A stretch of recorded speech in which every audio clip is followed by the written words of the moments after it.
Queridos alunos do 7º ano do Colégio Edificar, tudo bem com vocês? Eu espero que sim. Aqui é o professor Madison Martins, da disciplina de Geografia, e hoje nós vamos estar continuando o nosso conteúdo programático, ainda falando do capítulo 8, que se trata da energia e meio ambiente no Brasil. Lembrando que no nosso último vídeo nós falamos um pouco sobre o sistema elétrico, a questão da hidroeletricidade, matriz energética brasileira. Falamos também principalmente das hidrelétricas, né, e da disponibilidade hídrica que tem no Brasil e por isso a utilização, né, desse recurso. E finalizamos falando um pouquinho sobre as termoelétricas, né, o funcionamento, as vantagens e desvantagens de se ter, né, essa utilização. Então, a partir disso, nós vamos falar sobre o carvão mineral no Brasil, que é um outro recurso importantíssimo. Então, ele é uma fonte de energia pouco expressiva no Brasil, né, que detém apenas 0,1% do carvão conhecido no mundo e ainda por cima é considerado de baixa qualidade. É utilizado principalmente em usinas termoelétricas e nossas principais reservas estão no Rio Grande do Sul e em Santa Catarina. O carvão mineral é altamente poluidor, já que apresenta elementos que podem reagir com o ar ou a água, por causa da presença de oxigênio e formar substâncias que contaminam o solo, o subsolo, rios, lagos e as águas subterrâneas. A queima do carvão libera substâncias para a atmosfera que provocam poluição, chuvas ácidas, que contribuem para o aquecimento da temperatura do planeta. Mas aí a gente fala, se ele é tão prejudicial, o porquê da sua utilização, né? Que essa que é a indagação que a gente tem que fazer, porque assim como o carvão mineral, existem outros elementos aí que são prejudiciais, mas que o homem utiliza em grande escala, né? Então aqui tem uma imagem que no caso está mostrando o carvão mineral no Brasil como energia fóssil, e a gente percebe que a maior concentração está na região sul do país, pegando os estados do Paraná, Santa Catarina e Rio Grande do Sul, e uma pequena parte de São Paulo que já faz parte da região sudeste. Então essa área que está em roxo a gente chama de cinturão carbonífero, né? Que é essa área de concentração aí desse mineral, tá? E aí a gente chega energia e transportes. No caso, o Brasil ele é um país de dimensões continentais, e quando a gente fala propriamente do nosso país, a gente está falando aí que ele é uma área que tem aproximadamente 8,5 milhões de quilômetros quadrados. Então, por isso a gente pode falar em dimensões continentais, porque ele é mais ou menos o equivale ao tamanho da Oceania, né, que é um continente. Então, olhem aí a abrangência dele. Desde já eu peço desculpa pelo barulho externo, né? Que esse é o único horário que às vezes a gente tem para gravar e a gente acaba tendo esses impasses aí com os barulhos externos, tá bom? E a gente vai continuar. Então, quando a gente fala dessas dimensões continentais do Brasil, a gente está falando do tamanho dele, né? Que é aproximadamente 8,5 milhões de quilômetros quadrados, que é o equivale ao tamanho da Oceania, que é um continente. Então, por isso que a gente fala aí dessa extensão. Então, o ideal em termos de relação transporte e economia é que as longas distâncias fossem realizadas por transporte ferroviário ou hidroviário, por serem mais baratos. Mas, na década de 1950, as transnacionais automobilísticas aqui se instalaram e influenciaram na opção pelo rodoviarismo. Então, elas tiveram essa influência aí, né, por conta do ramo automobilístico. Então, essas transnacionais que a gente já sabe que são aquelas empresas que geralmente possuem sede nos países desenvolvidos e colocam as suas filiais, no caso, nos países subdesenvolvidos, com atrativos, né, com algumas vantagens. Geralmente são atraídas, né, esses empresários eles são atraídos pela questão dos incentivos fiscais, terras mais baratas, mão de obra mais barata, né, aqui eles ficariam próximo de alguns recursos, né, naturais e, em alguns casos, até mesmo leis ambientais mais frágeis. Então, quando a gente fala da influência dessas empresas, aí a gente está falando da dinâmica, né, e do poder de atuação delas pelo mundo, tá? Então, é dentro desse contexto que a gente fala que atualmente o transporte rodoviário ele predomina na circulação de pessoas e mercadorias no território brasileiro. Essa opção levou o país a ficar dependente do petróleo e seus derivados. Hoje, as atividades econômicas que mais consomem petróleo são os transportes, 67%, e a indústria, 17%. Então, aqui tem um mapa rodoviário federal que a gente está olhando a constituição dessas rodovias, né, no caso aí a espacialização dela pelo nosso território, e a gente consegue ver nitidamente que a maior concentração ela está pelo litoral, pegando a região Nordeste, Sudeste, Sul, e com menor ênfase na região ainda do Centro-Oeste e Norte do Brasil. E falando especificamente dessa região da norte, a gente sabe que não existe muitas rodovias fazendo a interligação aí de forma retilínea de algumas áreas por conta da constituição dos rios, né? Aqui está o maior rio do mundo, logo uma das maiores bacias hidrográficas do mundo, e a gente sabe que tem muitos rios principais, afluentes, né, ou tributários como a gente chama. Então, por vezes, para ter uma ligação, né, nesse sentido, tem que haver pontes e logo, né, investimentos, coisas que, por vezes, alguns estados não fazem investimento nisso, então é bem complicado. Mas a gente entende que hoje as rodovias elas têm uma importância e, como eu falei, a circulação de pessoas e mercadorias ela se dá principalmente através desse meio, tá bom?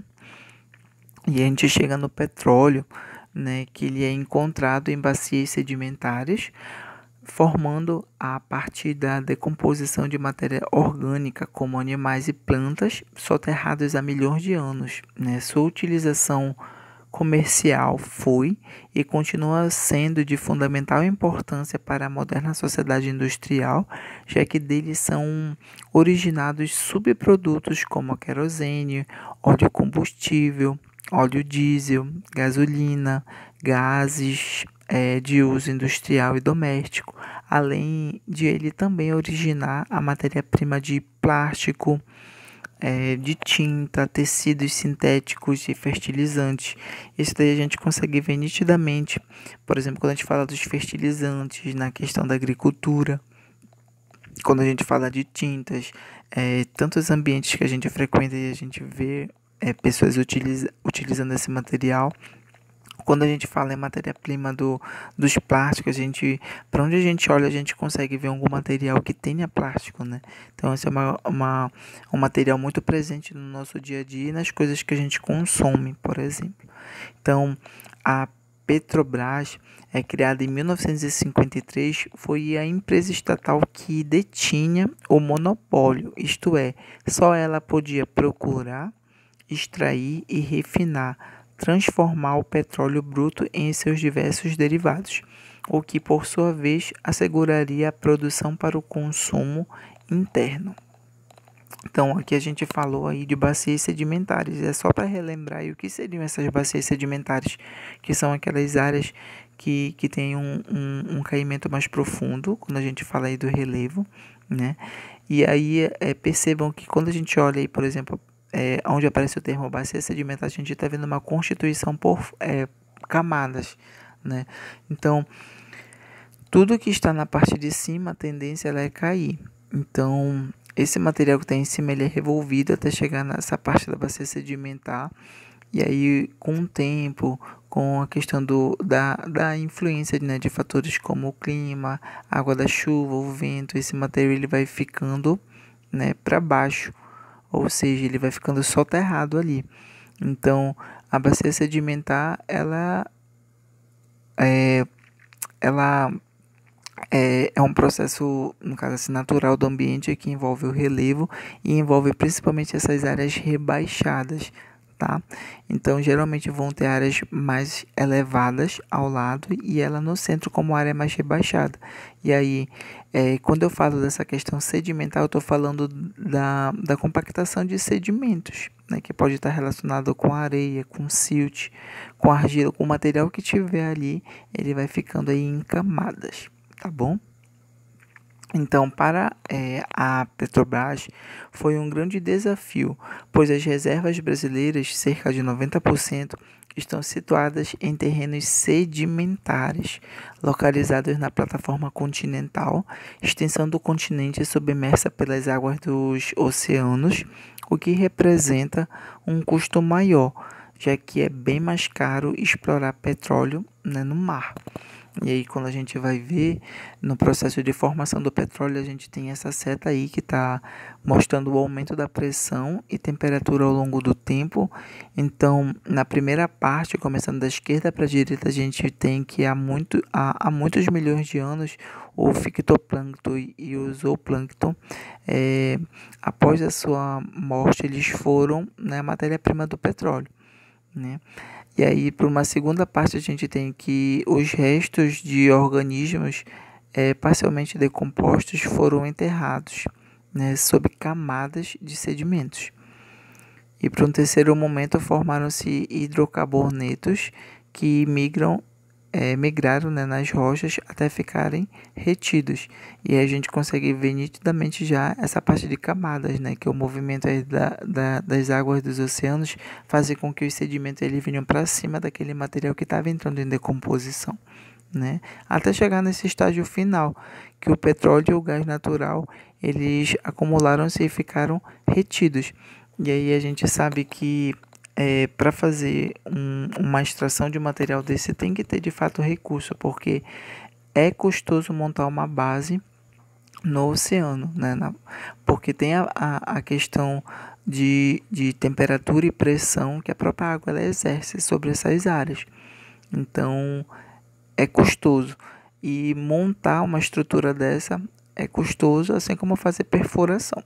Então, para encontrar esse material aí, precisa realmente de recursos.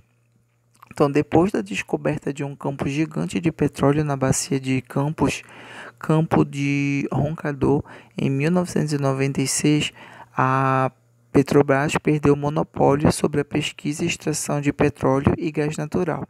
Desde então, foi permitida a entrada de transnacionais do petróleo, que passaram a operar nas bacias sedimentares brasileiras, sob a orientação da Agência Nacional do Petróleo, ANP, órgão criado para regulamentar o setor.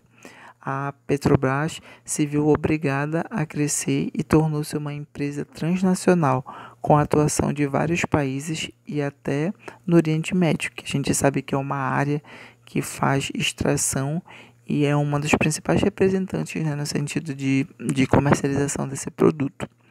Em 2007, houve uma alta tremenda nos preços do barril de petróleo. Aproveitando o momento, a Petrobras anunciou a descoberta de uma jazida gigante de petróleo na bacia de Santos, a qual denominou de pré-sal. E aí a gente chega aqui do que é essa constituição, né, porque a gente está falando aí de camadas, né, de formação, né, do tempo, inclusive que envolve a geologia. Então, quando a gente olha para essa camada de massas de água, no caso a gente está falando do oceano, e aí a gente chega no primeiro momento que é envolvendo a camada pós-sal, camada de sal e camada pré-sal. E a gente percebe aí o quanto é profundo, porque aqui do lado direito a gente vê o nível, né, da superfície do mar que parte do zero, né? E aí descendo a gente tem 2.140 metros, 3.500 metros, 5.500 metros. Então a gente percebe aí que de fato é complicado fazer a extração desse material, por isso aí que é custoso, né? Com as descobertas de óleo na camada de pré-sal, poderemos, né, e não só poderemos, mas somos, né, né, uma das 10 maiores reservas do mundo. Isso nos dará uma posição de destaque em relação aos nossos vizinhos, que seria Bolívia e Venezuela, grandes produtores da região. E a gente chega em outro produto que também ele é importante de ser destacado, que seria o etanol, que ele é produzido através da fermentação de amido e de outros açúcares, em especial da cana-de-açúcar. O etanol também é chamado de álcool etílico. É um biocombustível altamente inflamável e incolor, sendo muito utilizado em automóveis.